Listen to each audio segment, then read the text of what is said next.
Salut tout le monde, c'est Scarecrow et aujourd'hui on va parler de l'histoire de Guts dans Berserk. Commençons donc par sa jeunesse. Guts est né du cadavre de sa mère pendu sous un arbre, abandonné à la mort dans un bourbier de sang et de placenta. Un groupe de mercenaires, dirigé par un homme nommé Gambino, est finalement arrivé sur les lieux, présumant que le bébé était mort. Lorsque le bébé a commencé à pleurer, à la surprise des mercenaires, une connaissance de Gambino, Shisu, s'est immédiatement attachée à l'enfant et est venue à son secours. Gambino a permis à la femme de garder Guts pour sa propre consolation personnelle, malgré le fait que ses complices considéraient les circonstances de la naissance de Guts comme inquiétantes. 3 ans plus tard, la mère de Guts a contracté la peste et est morte sous ses yeux. Sous la tutelle de Gambino, Guts a commencé à perfectionner son escrime à l'âge de 6 ans.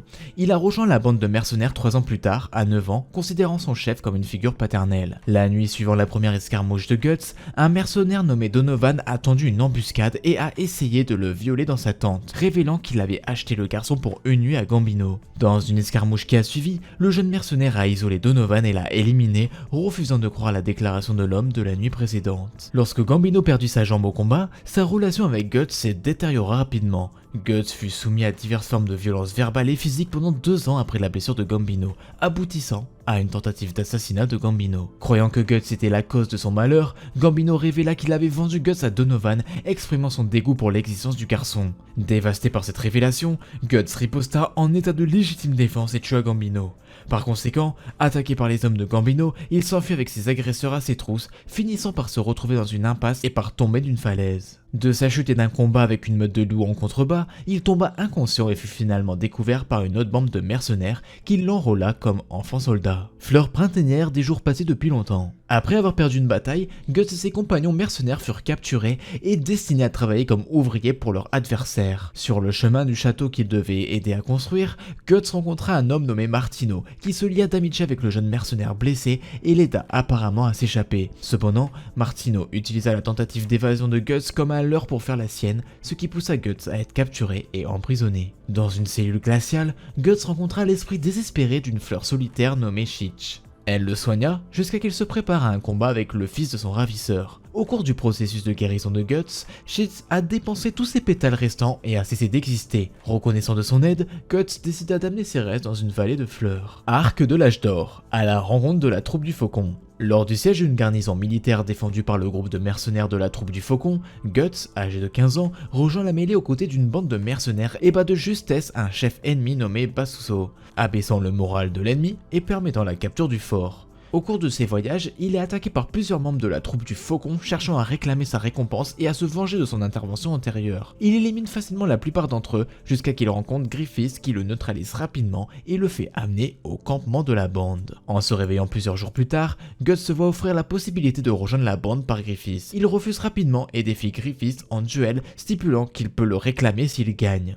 Portant un intérêt pour Guts, Griffiths accepte et les deux s'engagent dans la bataille. Griffiths finit par vaincre Guts et leur rôle comme membre de la troupe du Faucon. À la rencontre de Nosferatu Zod. 3 ans plus tard, Guts, âgé de 18 ans, est promu capitaine de la troupe du Faucon et pour leurs efforts contre les chevaliers de la lance de fer du Bélier Noir, la troupe est officiellement recrutée par Midland dans sa campagne centenaire contre Tudor. Plus tard, alors qu'il s'empare d'un bastion, la troupe du Faucon se retrouve au point mort alors qu'elle fait son dernier effort dans la forteresse avec environ 50 raiders de Guts massacrés par un seul ennemi enfoui dans la citadelle antérieure. Lassé de ces résultats, Guts s'aventure lui-même dans la citadelle, où il rencontre le monstrueux apôtre Zod et s'engage dans une bataille avec le démon. D'abord surpris par l'aura écrasante de son adversaire et intimidé par les coups de Zod qui font trembler les os, Guts finit par risquer sa vie sur un coup, portant un coup tranchant à l'apôtre. Zod est encore plus excité par la blessure. Après 300 ans, il a finalement trouvé un humain capable de le blesser, et prend ensuite sa forme libérée de mastodonte. Pétrifié par la transformation de Zod et complètement surclassé, Guts est battu et presque écrasé par l'apôtre avant que Griffiths et les renforts de la troupe du Faucon n'interviennent. Lorsque Griffiths vient en aide à Guts, Zod bloque leur chemin de fuite,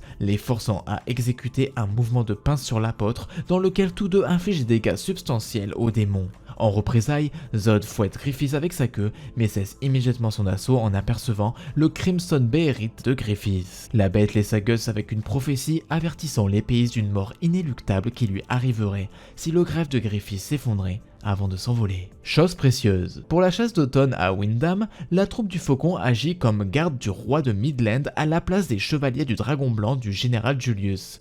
Au cours de la chasse, Griffiths est touché par une flèche perdue mais évite d'être blessé car son héritier subit le plus gros du coup. Quelque temps après, Griffiths, ayant déduit que Julius était coupable de la tentative de meurtre, demande à Gus de tuer le général en représailles. Guts envahit le manoir de Julius dans l'obscurité de la nuit et élimine rapidement sa cible. Lorsque la porte de la chambre du général s'ouvre, Guts, pensant qu'il s'agit d'un garde, le perce à l'avance, tuant le fils de Julius, Adonis. Les gardes étant alertés, Guts, désemparé, se fraye un chemin hors des lieux et s'échappe par les égouts. En route vers Primrose Hall, où Griffiths doit être présent, Guts rencontre d'abord Casca et ensemble ils entendent Griffiths donner son interprétation de ce qu'est un ami pour la princesse Charlotte. À la fin du monologue de Griffiths, Guts quitte la scène, contrarié par l'implication que lui aussi, en fin de compte, n'est rien de plus qu'un atout pour la réalisation du rêve de Griffiths. Tueur de 100 hommes. Peu de temps après, la troupe du Faucon se lance dans la lutte contre les chevaliers de la Baleine Bleue de Tudor. Au cours de l'engagement, remarquant les problèmes que Casca a avec un commandement ennemi, Guts intervient et combat le lancier Adon. Après avoir vaincu son adversaire avec franchise, Guts remarque une Casca évanouie qui chancelle au bord d'une falaise. Il arrête sa chute mais est abattu par Adon. Les deux mercenaires tombent en chute libre dans la rivière en contrebas, Guts les tirant à terre et trouvant un abri contre la pluie froide. Après une courte conversation, celle-ci est interrompue par les mouvements des troupes Tudor près de leur emplacement. Réalisant que les forces ennemies vont bientôt se diriger vers la zone, ils décident de partir après le coucher du soleil. Au cours de leur fuite, les deux mercenaires sont encerclés par un essaim de troupes d'Adon. Ensemble, ils montent une contre-offensive, Guts tuant finalement le frère d'Adon, Samson. Reconnaissant l'état de faiblesse de Casca, Gus décide de rester en arrière pour gagner du temps pour sa fuite, lui disant de retourner auprès de son maître d'épée métaphorique Griffiths. Dans une bataille ardue, Guts vainc à lui seul environ 100 soldats de Tudor dans la forêt. Après que Guts ait été retrouvé et amené dans un campement de la troupe du Faucon, il révèle à Casca son admiration pour elle. Mais il révèle qu'il ne se sent pas à sa place avec leur feu de joie des rêves, faisant fortement allusion à son prochain départ de la bande. Bataille pour Doldrey. Ses blessures étant presque guéries, Guts se rassemble devant la forteresse de Doldrey aux côtés du reste de la bande. Leur objectif, reprendre la forteresse. Griffiths divise les forces de la bande du Faucon en deux groupes. L'un l'accompagne, lui et Guts, pour attirer les forces de Tudor vers une rivière et l'autre, une force d'infiltration dirigée par Casca pour reprendre Doldrey elle-même. Lorsque la troupe du Faucon parvient à attirer les chevaliers vers la rivière, Guts s'engage dans un duel féroce avec le général Boscogne. Peu de temps après la défaite de Boscogne, les cris de victoire de l'unité de Casca rugissent à l'intérieur d'un Doldrey repris, tandis que les drapeaux de la troupe du Faucon flottent en guise de célébration. Avec la perte de leur général et de la forteresse, les forces Tudor restantes se dispersent dans la défaite. La troupe du Faucon reçoit de nombreux éloges de la part des citoyens et des fonctionnaires de Midland à leur retour triomphal et un bal de victoire est organisé pour célébrer la victoire. Guts assiste au bal, malgré son aversion pour l'aristocratie, pour voir l'aboutissement des réalisations de la troupe, mais aussi pour aider Griffiths à mettre en œuvre un plan visant à éliminer ses adversaires politiques. Il règle les derniers détails en tuant tous les complices de Griffiths. Départ le matin. Un mois plus tard, après avoir contribué de manière significative au succès de la troupe du Faucon, Guts décide finalement de quitter la troupe, incapable de s'accrocher plus longtemps au rêve de Griffiths. Le matin de son départ, Judo et Corcus et un Casca frénétique l'interceptent alors qu'il quitte Windham. Griffiths demande à Guts s'il a vraiment l'intention de quitter le groupe, et Guts confirme son intention. Ébranlé par cette affirmation, Griffiths dégaine son épée et exige que Guts se batte pour sa liberté comme il l'avait fait 3 ans auparavant. Imperturbable, Guts dégaine son épée et affronte Griffiths, brisant la lame de Griffiths en un seul coup et laissant son ancien chef à genoux en signe de défaite alors qu'il quitte le groupe. La nuit de son départ, à un feu de camp, Guts est accueilli par un cheval crâne qui l'avertit de l'éclipse qui doit avoir lieu dans un an. Un torrent de folie, une tempête de mort pour laquelle le corps humain ne pourrait jamais expier. Puis, il disparaît dans la nuit. Un an après, environ un an après son départ, Guts, âgé de 19 ans, participe à un tournoi de combat organisé par un noble des Midlands. Il propose de combattre un étranger nommé Silat, en proposant de fournir au vainqueur du tournoi une meilleure compétition, ce que l'homme accepte. Évitant les coups rapides de son adversaire, Guts domine Silat avec une relative facilité et remporte le combat. L'hôte du tournoi, étonné, offre un emploi à Guts tout en faisant allusion à l'activité continue de la troupe du Faucon avec Casca comme chef, à la grande surprise de Guts. Peu de temps après, Guts retrouve la trace de la troupe et intervient dans un raid ennemi mené par Silat, battant une fois de plus l'étranger et le forçant lui et ses forces à se retirer. Guts est accueilli à bras ouverts et informé de la capture de Griffiths et de son emprisonnement d'1 an, du nouveau statut de la troupe en tant qu'ennemi de Midland, du leadership formidable de Casca et du plan pour libérer Griffiths. Par la suite, Casca amène Guts à une cascade où elle exprime sa colère face à sa décision de partir 1 an plus tôt. Émotionnellement vidée de son année de leadership de la troupe du Faucon, elle tente de se suicider en tombant d'une falaise. Mais Guts la sauve et la serre dans ses bras. Sauver Griffiths. Après le retour de Guts, une équipe de secours est formée pour libérer Griffiths. En 3 jours, il s'infiltre à Windham avec l'aide de la princesse Charlotte. Le groupe se dirige vers l'ancienne tour de la Renaissance où Griffiths est détenu. Après une descente profonde vers la cellule de prison la plus basse sous la tour, le groupe est consterné à la vue d'un Griffiths estropié et écorché. Submergé par l'émotion, Guts serre son camarade tombé dans ses bras, inconscient de la faible tentative de Griffiths de l'étrangler, avant de tuer sans pitié le geôlier de la tour, responsable de l'état ravagé de Griffiths. En se frayant un chemin à travers une vague de soldats alertés, l'équipe de secours rentre dans les égouts, déjoue une embuscade des assassins Bakiraka, envoyés pour tuer Griffiths, et s'échappe de Windham vers une ferme à l'extérieur de la ville. Eclipse. Dans la région frontalière de Midland, le reste de la troupe du Faucon se rend compte de la gravité des blessures de Griffiths, admettant qu'il ne les dirigera plus jamais et décide de son avenir. Sans avertissement, Griffiths qui entend et est désespéré, ayant rassemblé suffisamment de force pour réquisitionner son carrosse au repos, s'enfuit de la zone, avec Guts et les autres membres de la troupe à sa poursuite. Lorsque Griffiths détruit le carrosse et atterrit dans un lac, Guts et les autres se précipitent vers lui. Dès que Guts l'atteint, les mercenaires sont transportés dans un espace interdimensionnel par le Beherit de retour de Griffiths. De nombreux êtres anthropomorphes accueillent les membres au festin nocturne qui s'appelle l'Eclipse. Au grand choc de Guts, 4 entités profondes émergent de la dimension, se présentant comme la main divine et révélant le but de l'éclipse, que Griffiths les sacrifie en échange d'une renaissance en tant que démon de la main divine. S'avérant en effet être une fatalité, Griffiths, après avoir réaffirmé son ambition et la poursuite de son rêve, offre ses camarades en sacrifice, provoquant le marquage et le massacre unilatéral de la troupe du Faucon. Guts se bat sans relâche contre les démons affamés, poussé par la soif de sang alors qu'il assiste au festin impitoyable de ses camarades. Finalement, il est retenu par un démon qui lui mord le bras gauche, alors qu'une Casca nue est invoquée par un Griffiths renaissant, désormais rebaptisé Femto, qui procède au V-Word de Casca. Mais après avoir sectionné son bras et réussi à se libérer, Guts est immédiatement cloué au sol et forcé d'assister à la violation de son amant, tout en le retenant lentement. Après que Femto en ait fini avec Casca, le Skull Knight brise l'éclipse, récupère Guts et Casca, échappe aux attaques de manipulation spatiale de Femto et s'échappe de l'éclipse avec les 2 sacrifices inconscients en remorque. Après avoir été amené dans la grotte de Kodo, Guts se réveille 4 jours plus tard à la vue d'une Casca mentalement régressée.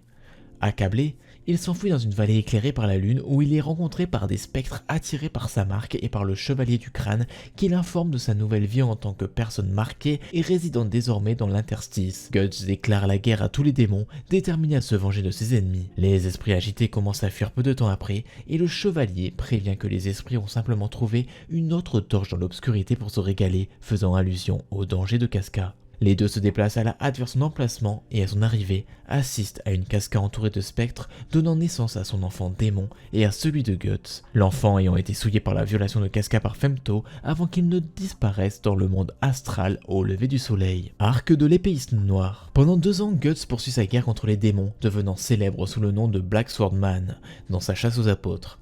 À un moment donné, il se rend dans la ville de Koka. Il fait immédiatement connaître sa présence en tuant plusieurs voyous dans une taverne, laissant une victime en vie pour faire savoir qu'il approche. Le Black Swordman est arrivé.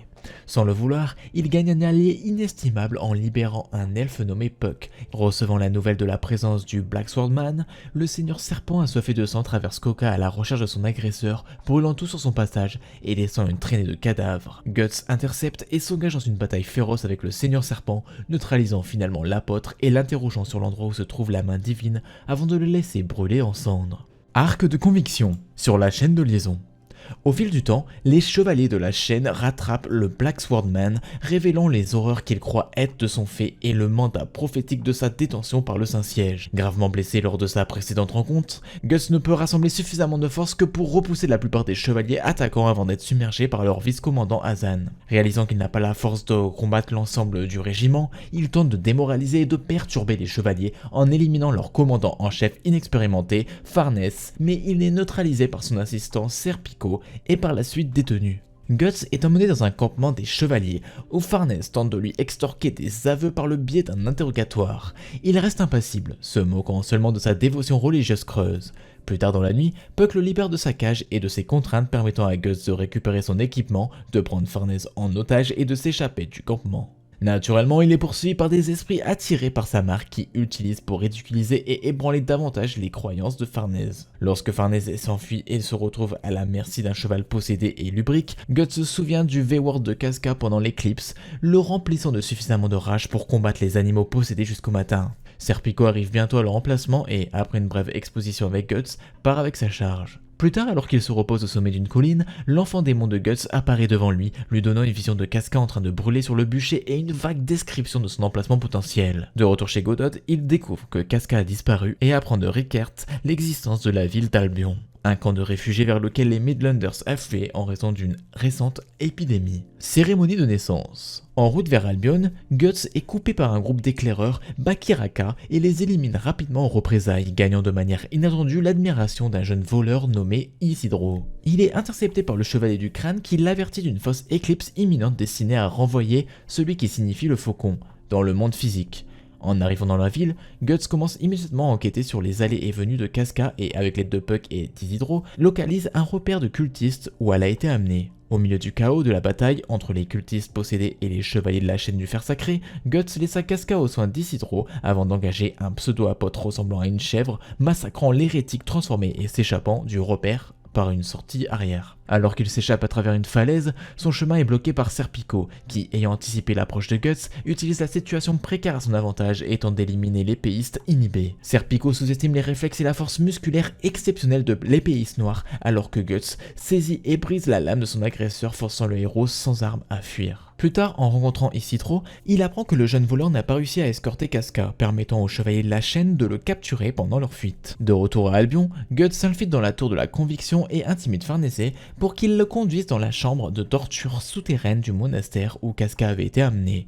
Ne trouvant aucun signe d'elle dans la chambre, il monte dans la tour et tend une embuscade à 7 pseudo-apôtres, l'inquisiteur du Saint-Siège Mosgus et ses 6 disciples, le premier portant une Casca inconsciente. L'épéiste parvient à vaincre 4 des pseudo-apôtres après une bataille acharnée. Mosgus et ses 2 disciples restants s'échappent avec Casca toujours en leur possession. Après l'effondrement partiel de la tour, Guts est consterné d'assister à l'allumage d'une marque de sacrifice à l'échelle d'une ville à travers Albion et l'incendie imminent de Casca dans un procès de sorcière en cours. Pour compenser son échec précédent, Isidro sauve Casca du bûcher tandis que Guts, plongeant dans la tour en train de s'effondrer, transperce un Mosgus volant. Le pseudo-apôtre se transforme en une forme bestiale blindée avec ses 2 points faibles, sa bouche et une zone exposée près de son sternum supérieur. Exploitant ces zones, Gus finit par abattre Mosgus, mais pas avant d'avoir subi des dégâts importants. Un raz-de-marée massif de douleur et d'angoisse manifeste d'Albion balaye soudainement les hordes de réfugiés présents, emportant la vie de myriades de personnes sur son passage. Alors que la plupart se retirent dans ce qui reste du monastère, Guts et une troupe montent une défense allumant des torches pour dissuader les vagues de malice jusqu'à l'aube. En peu de temps, le monastère est complètement englouti par un essaim d'âmes tourmentées, ce qui entraîne l'effondrement complet de la tour. La réalisation du désir ultime du salut des vivants et des morts est obtenue par l'apparition soudaine du jour et l'éradication consécutive du torrent sombre. Les survivants sont brusquement attaqués par un assaut de Kushan. Peu de temps après, ils sont accueillis par l'arrivée de Zod et du Skull Knight, ce dernier dirigeant leur attention vers une concentration de lumière au loin.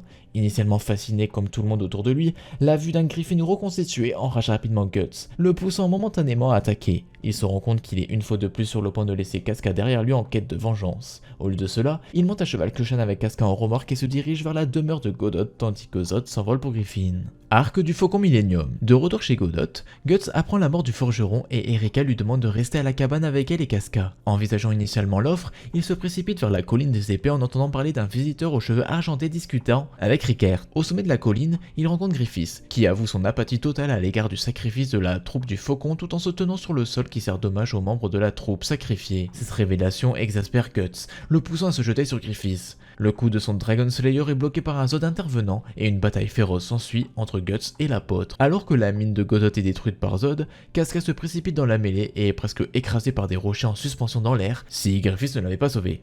La protection apparemment involontaire de Griffiths envers Casca l'a fait réfléchir, l'obligeant à décoller avec Zod. Après le départ de Griffiths, Guts explique à Rickert la raison de sa rancœur envers l'ancien chef, révélant les détails de l'éclipse. Avec la destruction de la mine de Godot et l'absence d'un endroit sûr pour Casca, Guts part en hiver avec une nouvelle destination, la patrie de Puck, Elfhelm, où Puck dit que Casca sera en sécurité. Lors de son voyage vers Elfhelm, avec Puck et Casca, Guts repousse seul les innombrables entités maléfiques attirées par leur marque. Une nuit, après avoir été momentanément victime de possession et avoir étranglé Casca, leur relation se fragmente complètement, laissant Casca ne porter que de l'animosité et de la peur à son égard. Lorsqu'elle commence à s'éloigner, il lui lie les mains et la tire avec une corde. Un jour, elle parvient à s'échapper et s'égare dans un groupe de voleurs lubriques. Lorsque Guts la trouve, il arrive pour voir les voleurs massacrés et une Casca nue et couverte de sang qui tente de le frapper avec colère.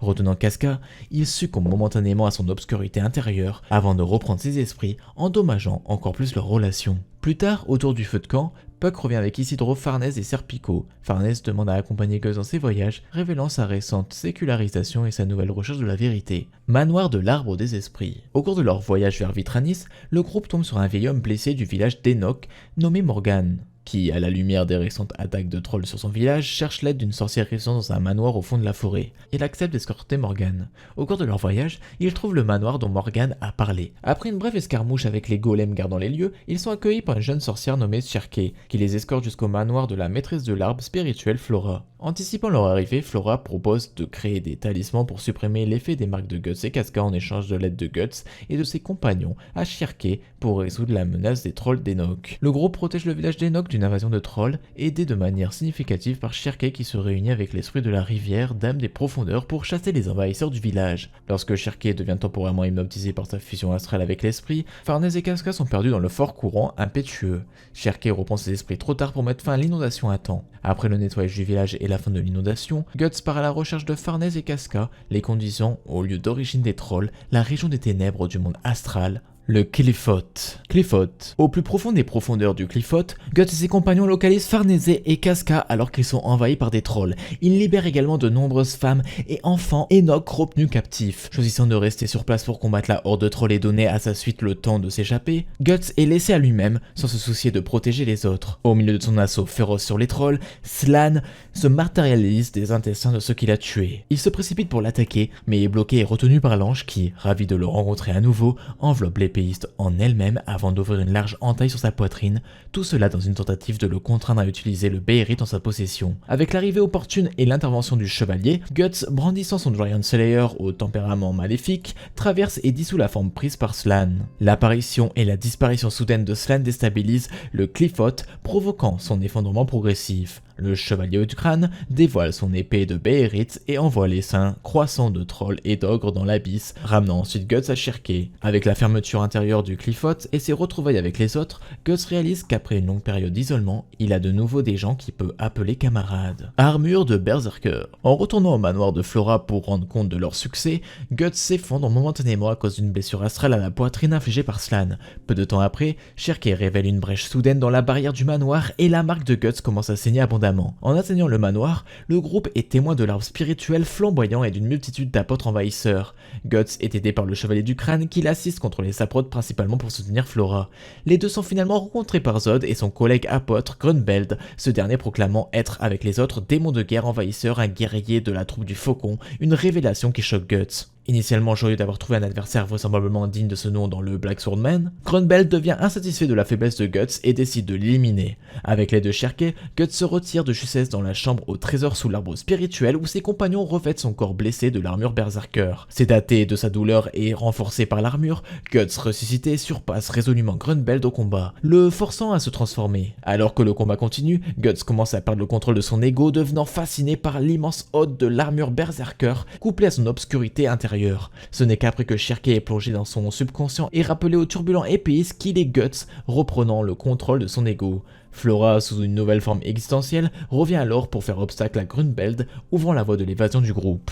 Le régissement de la mer. Après presque un mois s'étant lentement remis des blessures subies lors de ses batailles précédentes, Guts et ses compagnons s'installent dans une cabane en bord de mer en route vers Vritannis. Une nuit, le chevalier du crâne apparaît devant Guts sur le rivage éclairé par la lune, l'avertissant de l'influence et des conséquences néfastes sur les utilisateurs de l'armure. De plus, le chevalier informe Guts du dirigeant d'Ephelm, le monarque de la tempête des fleurs qui possède potentiellement le pouvoir de réparer l'esprit de Casca, bien qu'il prévienne que ce que Casca veut peut différer de ce que fait Guts. Pendant leur sommeil, ils sont attaqués par des familiers crocodiles manipulés à distance par des sorciers venus de loin. Serpico les trouve et élimine le lanceur de sorts Kushan caché, mais après ce succès, le groupe est attaqué par un macara géant. Guts engage le combat contre la bête, mais maîtrisé, mais a recours une fois de plus à l'armure. Vritannis. Arrivé à Vritannis, le groupe cherche un navire pour naviguer vers Skellig, mais n'en trouve aucun, car la plupart des navires de la ville ont été réquisitionnés pour l'effort de guerre du Saint-Siège contre les Kushan. Voulant aider ses compagnons, Farnèse retrouve sa famille dans la ville. Il propose de couvrir toutes les dépenses de navigation du groupe en échange du retour sain et sauf de Farnèse.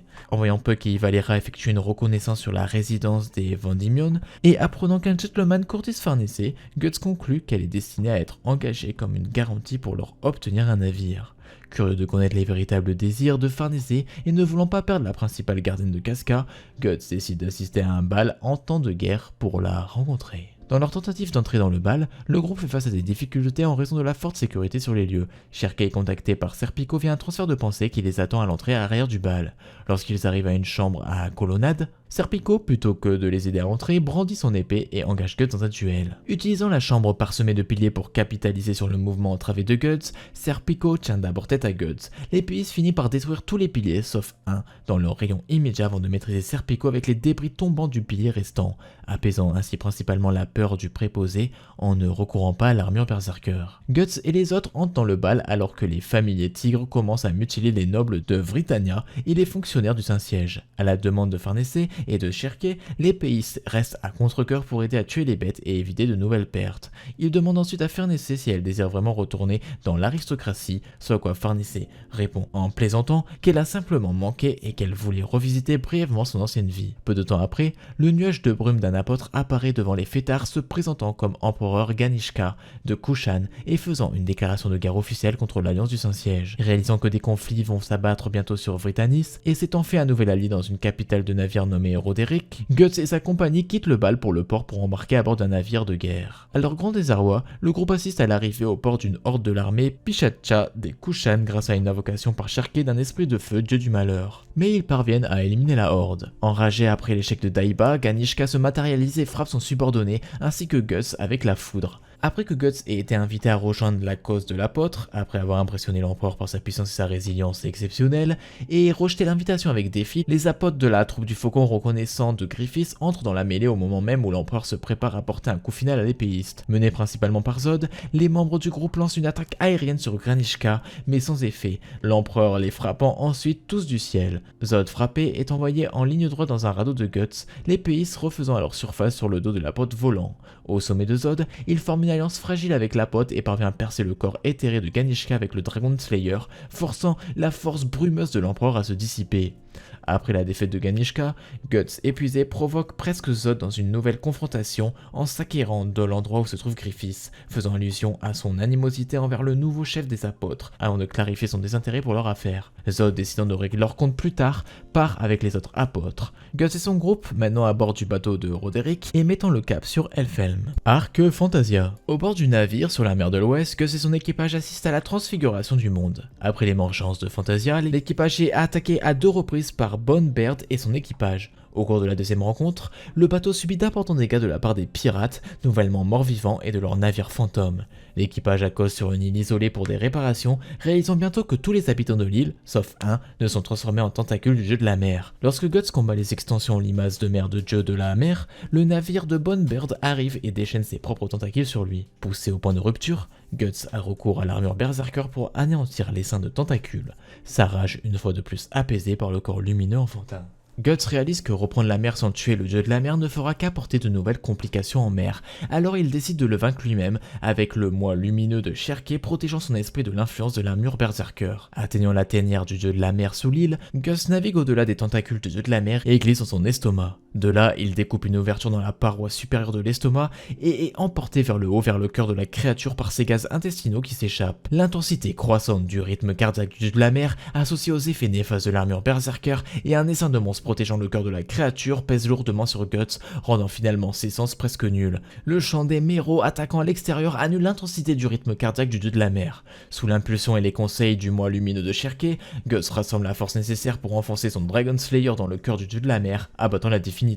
Un jaillissement du cœur saignant du dieu de la mer l'engloutit ensuite, séparant l'épéiste du moi lumineux de Sherkei. Dans l'obscurité du corps mourant du dieu de la mer, alors que Guts commence à accepter sa disparition imminente, le corps lumineux enfantin vient à son aide une fois de plus, le guidant vers la paroi intérieure de la chambre cardiaque du dieu de la mer, lui permettant de percer une brèche pour que les méros puissent entrer et le porter à la surface. Pour leurs efforts pour vaincre le dieu de la mer, les méros proposent d'escorter l'équipage jusqu'au Skellig. Restauration de Casca. Arrivant enfin sur l'île, Guts et son groupe rencontrent plusieurs mécanismes de défense conçus pour repousser les intrus. Surmontant ces obstacles, ils sont accueillis par des sorciers du Skellig dont l'archimage Gitfring, qui les escorte jusqu'à son manoir. Désireux de restaurer l'esprit de Casca, Guts demande immédiatement à rencontrer le monarque de la tempête de fleurs, bien que Gitfring conseille au groupe de se reposer et de se détendre après leur long voyage en premier. Le lendemain, Gitfring et l'assistant des archimages, Danan, les guident à travers Elfhelm jusqu'au palais de l'arbre spirituel du monarque de la tempête des fleurs. Là, Danan se transforme et se révèle être la souveraine. Danan informe Guts qu'elle peut probablement réparer l'esprit régressé de Casca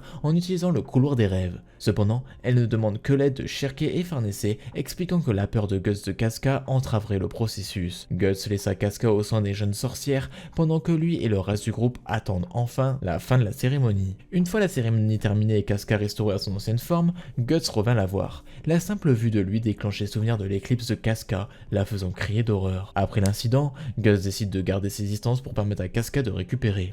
Cependant, Farnese explique la situation à Casca qui s'approche alors de Guts alors qu'il est derrière un arbre. Casca parle avec Guts de leur voyage et de leurs compagnons, comparant le style d'épée d'Isidro à celui de Judo. Cette conversation lui rappelle des souvenirs de la mort de Judo et de l'éclipse, la mettant à nouveau en état de choc. Ailleurs, Guts balance son épée contre une falaise se demandant quoi faire ensuite. Il rencontre le chevalier du crâne et peu après, Gitfring dit que Anar leur fournirait les réponses sur l'armure berserker. Le chevalier squelette et Guts sont d'accord et rencontrent Anar, qui montre à Guts ce que signifie enfiler l'armure en la frappant avec un marteau et en déclenchant divers souvenirs de l'utilisateur précédent de l'armure, qui y ont été éteints. Guts se demande si lui et le chevalier sont les mêmes.